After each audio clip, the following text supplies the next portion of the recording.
Tu es jeune et tu te livres à l'impudicité avec une femme qui devait être ta femme. Et qu'est-ce qui arrive? Il t'arrive le phénomène d'Amnon. C'est la femme de ta vie. Mais toi, tu couches déjà avec elle. Et tu as tellement couché avec elle que tu n'as plus envie de l'épouser. Mais c'est elle la femme de ta vie. Et puis tu vas épouser notre femme.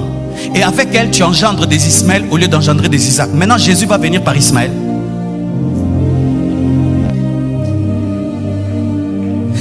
Alléluia.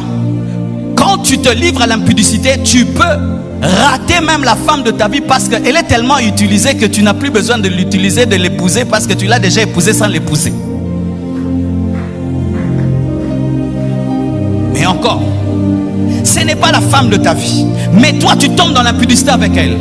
Et tellement qu'elle te donne du plaisir, tu l'épouses pour le plaisir alors que ce n'est pas la femme de ta vie. Et quand tu l'épouses, elle t'amène des démons.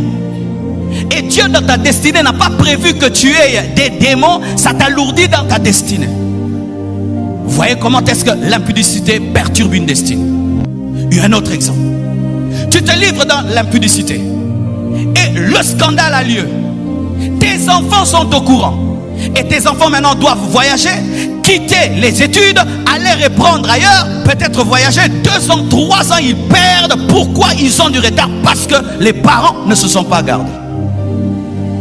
Dieu t'appelle un puissant ministère. L'église est en train de grandir comme ça. 2 cultes, 3 cultes, impudicité, un culte. Nous connaissons un grand serviteur de Dieu. Il remplissait les stades. C'est parmi les gens qui m'ont appris à prêcher.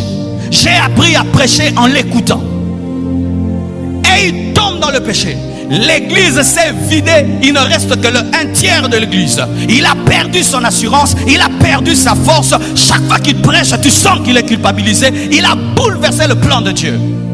Aujourd'hui aux États-Unis, son message a disparu. On prêche la bénédiction, l'abondance. C'était parmi les rares Américains qui prêchaient la repentance.